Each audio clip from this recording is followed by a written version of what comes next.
The OSI teaches that everything in the universe happens according to the grand plan. But the stranger that arrived in Halcyon was an unplanned variable. From the moment he landed in Emerald Vale, his actions altered the course of history. The events on Tartarus brought about the end of the board's authority. But the board's mistakes would haunt the colony for decades to come. The damage they left behind would require the work of a generation to repair. Dr. Phineas Wells began reviving a handful of the Hope's colonists: engineers, scientists, technicians, and intellectuals. They were among the brightest minds the Earth had ever sent out into the stars. The Hope scientists and engineers woke up in a colony descending headlong into total collapse. With no way to return to Earth, they had no choice but to band together and devote themselves to the cause of saving Halcyon. The people of Halcyon were nothing if not hardy. In the absence of the board's authority, many of the colony's settlements banded together with a single purpose in mind: survival. Life was especially hard in the years to come. Some towns dissolved by attrition and starvation, but most of them found a way to carry on. In the years to come, Halcyon was forced to reckon with its newfound freedom. The board was gone, and for better or worse, the colony was responsible for its own destiny. Between MSI's worker-centric policies and the iconoclast's manpower, Sanjar and Zora were able to rally many of the Terra 2 townships to their cause.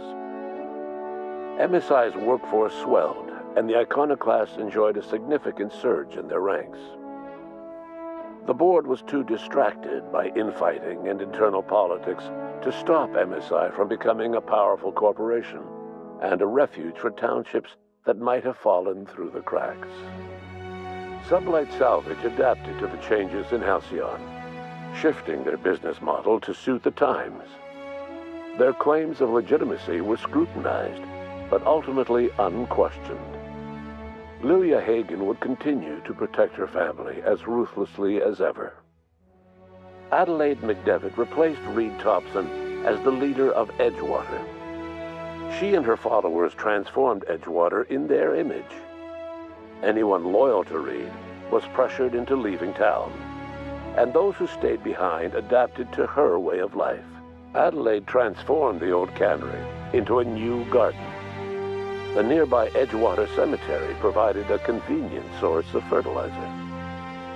Junlei Tennyson fought to protect the Groundbreakers' independence. While the board's influence faded, mechanical difficulties forced her to rely on parts that only corporations could provide. The cost was high, and time would tell if Junlei could balance the work with her aspirations for a better future. The rediscovery of the Hope and the abandonment of the lifetime employment program forced Byzantium to come to terms with some uncomfortable realities about the state of Halcyon. While Byzantines were reluctant to surrender the luxuries they'd grown accustomed to, the board's diminished authority gave them little choice in the matter. Nearly everyone had to learn to make do with less. Some even had to get jobs. It was a dark time indeed. Life in Halcyon was sobering for Felix Millstone. The grand revolution he dreamed of never came. There was no great awakening for the colony, no celebrations in the streets. There was only the hard, desperate work of trying to repair a broken colony. Felix never had a head for numbers, but if there was labor to be done, he was there to help. Eventually, Felix realized that the work of a revolution was done with two hands. After all he'd seen and heard adventuring with you, the vicar Maximilian de Soto renounced his faith and joined the effort to rebuild the colony. Ironically, he finally found the joy that had eluded him over the course of his life, and realized that perhaps he was always meant to be just a simple laborer after all. He quickly dismissed the idea. Though Parvati eventually grew comfortable aboard the Unreliable, she never quite came out of her shell, and she often wished aloud that her dad was still alive to teach her about the finer points of starship care and maintenance. While the colony fell into chaos, she found an island of relative peace with Ada, and they formed an unusual bond. She decided to remain aboard the Unreliable permanently as its chief and sole engineer. As hard as she tried to drink them away, Nyoka's memories eventually overcame her. Traveling with the crew served as a constant reminder of the family she'd lost, and so she eventually returned to Monarch to get back to what she found most comfortable: the deep end of a bottle and the far end of a trail.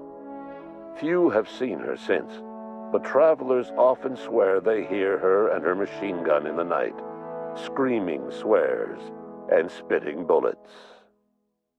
Before his untimely death, Captain Alex Hawthorne had plans to restore and modify, for combat purposes, a sanitation and maintenance automechanical that he'd found in a state of disrepair in Emerald Vale's scrapyard. That unit remains broken down and forgotten in the Unreliable supply closet to this day. Minister Clark was released from house arrest, and his contact with you gave him a sense of renewed purpose and vigor. Once it became clear that no help would be coming from Earth, he threw his considerable efforts and talents into helping Halcyon manage the crisis before it. As for Dr. Phineas Wells, he spent his remaining years in his orbital lab.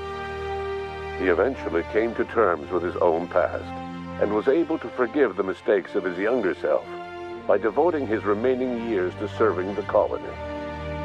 In the end, Dr. Wells was able to save every scientist and engineer aboard the Hope. Over the next decade, nearly all of the Hope's remaining colonists were successfully revived. Halcyon saw a period of rapid technological and scientific advancement. Breakthroughs in dietary supplements saved the colony from starvation. Geoengineering projects and social reforms began to change the structure and character of the colony. Dr. Wells laid the groundwork for the project to save the colony, but he would never live to see the fruits of his labor. He passed away a few years later. His work was carried on by the scientists and engineers he revived. Today, Halcyon has stabilized. The people of the colony work hard to adapt to their new circumstances. Nearby colonies send aid and supplies. Life will never be easy in Halcyon, but for the first time in its history, there exists a sense of real, genuine hope about the future. And what about you, the unplanned variable in the history of Halcyon? You brought an end to the riot on Tartarus and partnered with Chairman Rockwell to run the colony together. As Halcyon looked toward the future, you remained a constant presence in the colony's administration.